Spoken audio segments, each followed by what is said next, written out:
This is QUIGG and CASSIUS for Rifle TV in association with Macklin's in Marbella. We're at the wonderful Emirates Stadium here. Well, it's your neck of the woods, isn't it? Absolutely. I actually sit... But it is a great stadium. In that it's box very over similar there. to Brisbane Road. I don't know if you've been over there. Yeah, I have. You invited me there once. I was here, last time I was here, well actually, the last time I was here to look at the Froch-Groves fight, but before that was Orient against Arsenal in the Cup. Lost 5-1. Lost 5-1, but I nicked some lovely cutlery out at the Executive Club. Yeah. I said that back then as well. I wasn't lying. Right, a lot's happened. So much, this is going to do good views for you, this interview. Okay, right, let's start. James DeGale, Lucian Bute. Let's be honest, could have picked an easier fight than Lucian Bute for his first defence. Could have done it here. I mean, could have just had a nice homecoming. No one would have objected. He just beat Andre Durrell in his backyard. But he's gone over to Quebec City for Lucian Bute. What Lucian Bute is left, in your opinion? Had a little stint at light heavyweight where he lost to John Pascal. I think he's going to struggle to make 12 stone. He looks very big, and he's always been tight at 12 stone. You know, fighters sometimes find that performance when they need to most, and I guess you could say that when Carl Froch boxed Lucian Bute, his career was over if he didn't win that fight, and the same applies to Lucian Bute.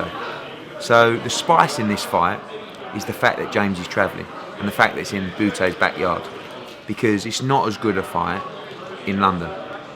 Does that make sense? Yes.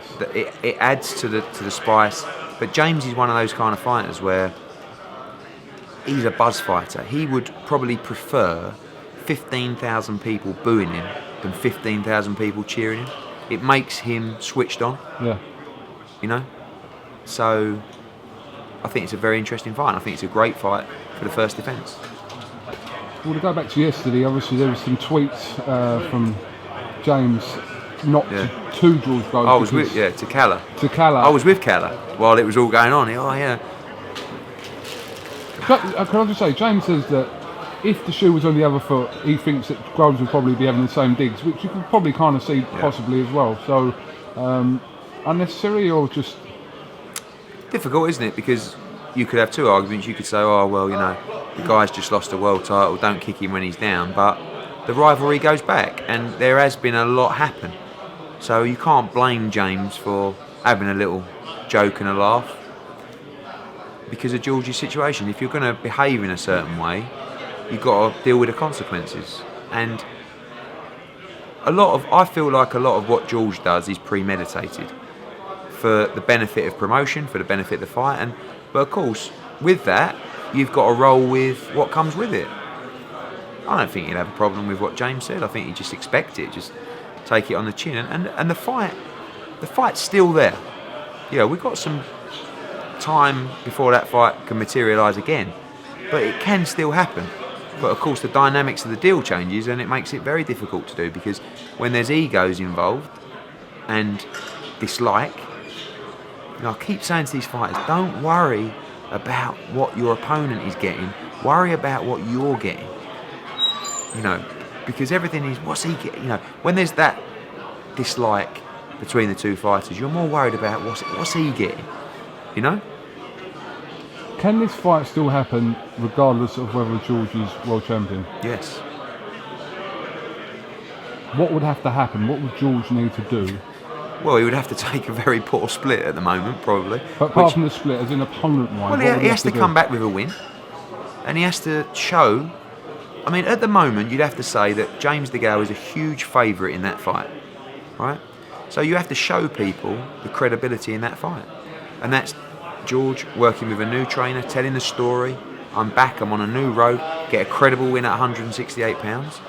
Listen, DeGale Groves is always going to be a huge fight, but the more George can improve his credibility and his value in the fight, the bigger the fight, and obviously the more money for him. At the moment, James DeGale is not joking when he says, I'll fight you for 90-10. He's not joking. But 10% can still be a lot of money, especially if you've got no other opportunities. But as time goes on and George gets back on the horse, that percentage will increase. But it's always going to be difficult and they're voluntary, you know? Can you make any comment on some rumours about Rob McCracken potentially being George Groves as trainer. He mentioned him in that Sky interview, but there are some rumours about that. Do you know anything about that? No, I think George is looking for a trainer, and Rob McCracken would be right up there as one of the main men in the country. You know, you got Rob McCracken, you got Joe Gallagher, you got Tony Sims, you got Jim McDonnell. Obviously, that one's not happening. But you know, as a fighter, I would say Rob McCracken is someone that you would love to train you. So I don't know, how that will progress, but I'm sure George would love Rob McCracken to be involved. But obviously, he's very busy himself. But apart from him being busy, obviously, his long-term association with Carl Froch will surely be a hindrance to that, or not? You'll have to ask him. I mean, Carl's career's over. You know, you can't. It's like, would I promote George Groves? You know, I've worked with him a lot. I'm likely to work with him again with the Southlands. So business is business, and I don't really know what Rob's mentality would be to that. But he's, in my opinion, one of the very best trainers in the world. I still think Froch will come back. This time next year, I bet he comes back. Maybe. Just remember this interview. And that's not you telling me, that's just what I think. Okay, well, you know KUGAN better than anyone. Okay, so today you announced Brook Chavez will go on to Sky Sports 1. Correct. Off box office. Klitschko Fury obviously is box office on November 28th. Have you got anything else to add to that little twosome I just said? As in regards to the 12th, is there any decision on that? No decision on the 12th. It could be pay-per-view. It could be. But there's no decision been made yet. Does a lot have to happen for that card? Yeah, I mean, look, with Brook Chavez, we were in a very difficult position where we did the deal. I did the deal with Burt Monte for the pay-per-view, where obviously we were involved in the revenue of the pay-per-view and Brook was there. And we didn't have to put on a complete barnstormer of a card. People like that word, barnstormer. But because we had Fury Klitschko. So all of a sudden, take Fury Klitschko away, and we're left with Brook Chavez, a brilliant fight, and it is a brilliant fight, and you'll see that on October 24th. But probably 3.5 weeks to try and build a card that people would have been happy with. And it was too late, to be honest. I mean, that's, we had Eubanks fighting Jetta, but beneath that I needed a world title fight, or I needed something, and it was impossible. Did you obviously searched though for the in between today and the last couple of weeks? You have been looking. I was trying to find a way to make that card pay-per-view. I was, because we were in the situation where we didn't know that Fury Klitschko would be rescheduled for the 28th. We didn't know if we could do the same deal with Fury Klitschko or make the finances work, because without pay-per-view, and again going back, and this is why James DeGale is boxing in America, because the pay-per-view slot isn't always there, and if it's not, the purses aren't available. The purses in international boxing right now are so hugely inflated, it's gone out of control. Great news for the fighters, and great news if you're smart enough to deal with it. But people like Kell Brook, it's very difficult to keep them on normal Sky without the help of pay-per-view. So, going back to the question, we were in a situation where we were able to be creative and make Brook Chavez work on Sky Sports 1 without the need for pay-per-view. How? By having a similar dynamic to the deal.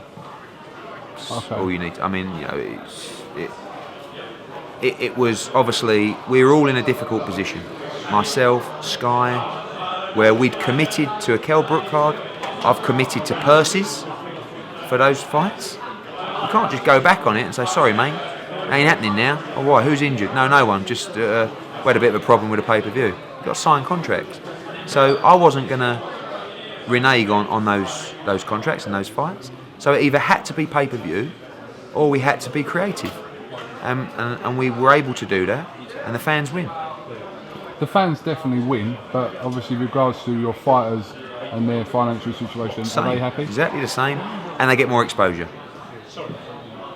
Okay, so moving on to November 28th. I'm assuming that part of the reason as well, Sky wouldn't do 3 back-to-back pay-per-views in 3 months. Yeah.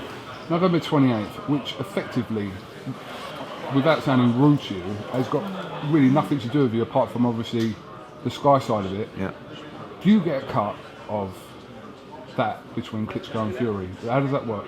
I did the deal effectively, so the dynamics are the same of the deal, and everyone was in a very awkward position. So, and Klitschko Fury needed to go on the 28th. They really wanted to go in November, not wait till February. And this was a way, we came up with a way to make it work so that it could go on November 28th. Because if it would have gone in February, we could have run October the 24th and we could have run December the 12th. So now we run November 28th, we see what happens on December the 12th, but Brook Chavez goes standalone. Okay, so in answer to my question, I have an exclusive deal with Sky. I mean, I did the deal with Fury Klitschko pay-per-view with Burnt Bonto, and the dynamics have worked out similar to the original deal. Can you use a different word than dynamics, please? Deal? I mean, what are you asking? No, but I'm just curious. That's all. Well, we found a way we found a way to make sure we could go ahead with October the 24th, and that money is not available in rights fees for Saturday Night Fight Night. So we got creative, we got a beautiful dynamic, and we found a way to make everyone happy. It's the nature of great business. Everybody's happy, everybody wins. But does you or your company earn money from Klitschko Fury? Well, the deal was done effectively to cover the costs of the Sheffield card. That has been able to be maintained. Right, I understand. Okay. So I guess you could say nothing's really changed. You still get Brook Chavez and you got one paper and Fury Klitschko, and you just got to pay the pay-per-view. When do you make a decision on December 12th? When people like Eubank get matched, when people like Bellew get matched officially. I mean, at the moment, everything's great. Spike O'Sullivan Eubank is virtually done. It's not signed. Bellew's got a really big fight. It's not signed. Campbell, Mitchell, looking at moving Gavin Eggington as well to December 12th. Really? Yeah. So Eggington's fighting Dale Evans now? Correct. For the British and Commonwealth title. If he wins that, we're looking to make the Gavin fight on December 12th. It's a great shout. So Eubank's fighting Jetta, Tony Jetta, 24th of and October. Then if he wins, Spike O'Sullivan December 12th. Spike fights this week in Boston. Yep. They win. You sent me a text the other night. Right. I mean this as well. I love the fight. And it said, if you get Eubank Spike on the same bill as Joshua White, you, Edward, my friend, are a don. That is what you said to me. But I mean that. It looks like your wish is. No, do you know what? I'm Joshua White, but you won't be able to get an interview. It is what it is. You can with Spike, but I'm very excited for that fight. It's a great fight. I'm very excited for Spike against Eubank. Absolutely, 100%. And if you're adding Eggington and Gavin to that, well, that's almost a lesser fight on the quality of that bill. I mean, you got. But listen, we've tried to work it out as effectively as possible so that everybody wins. Fury Klitschko wins, Kell Brook wins, the fans win, and I can't. It's been when I got that phone call from Barney Francis to tell me that Klitschko was injured. It was the worst possible thing that could happen. Because our pay-per-view, our fight night, the whole budget for that show was based around it being a pay-per-view show linked in with Klitschko Fury. So it's been difficult, and of course the stick I've had has been unbelievable. So I said to myself, you better make some big fights for this card, mate. And I wasn't able to do it. But so you're keeping people happy as long as the fighters are happy. Everybody's happy. Like I said, with Kell, he's still in a great position, and even better, he boxes on Sky Sports 1 in front of a huge audience, and he's live on Showtime. So Kell's happy, and let me tell you, this is one hell of a fight, Brook Chavez. I'm telling you, this is a tough fight, and that's why Showtime have picked it up, and that's why people in America keep saying, "What a fight this is, Tim Bradley." Oh, Brook don't know what he's in for. This guy's a beast. I'm telling you. Has there been any development regarding Scott Quigg?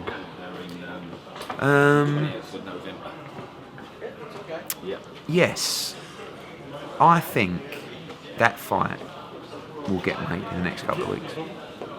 We're on a roll, aren't we? That's a bold statement to make. I do.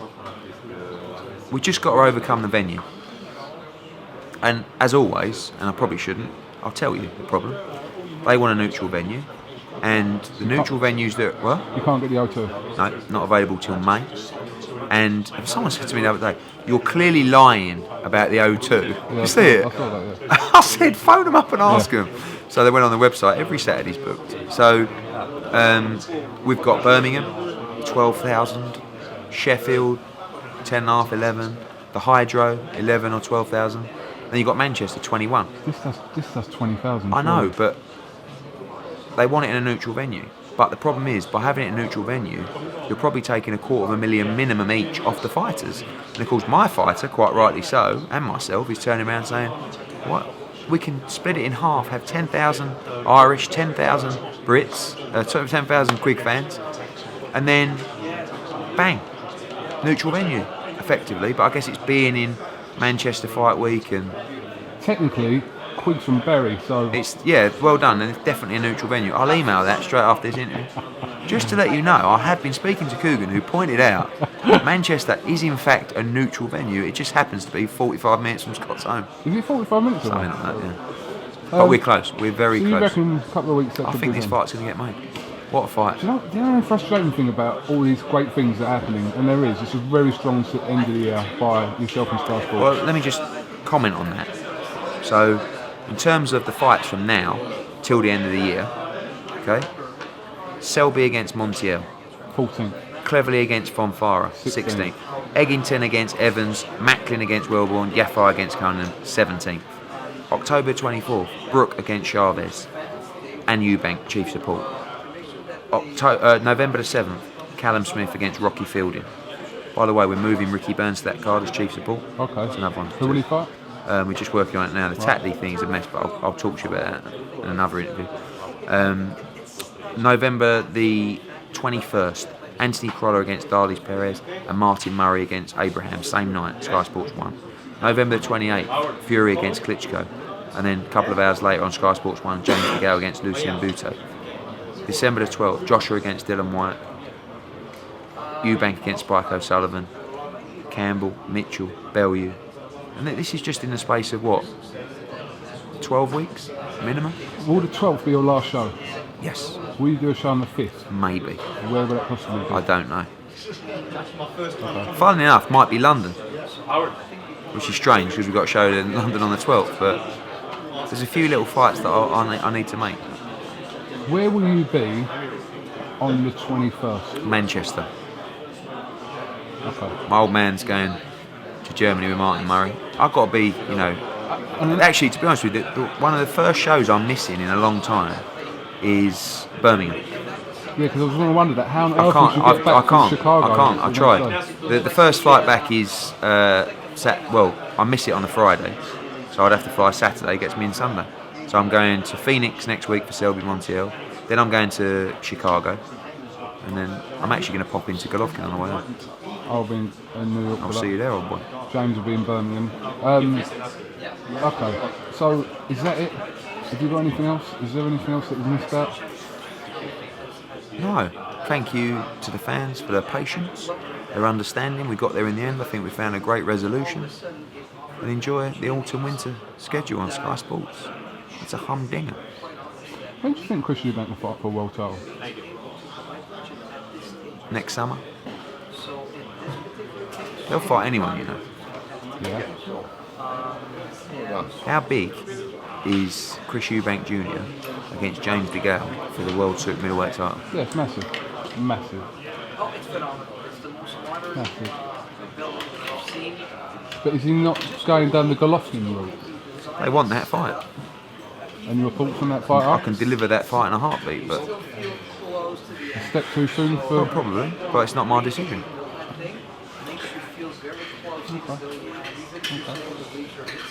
That it? Anything? You sure? I think we're there.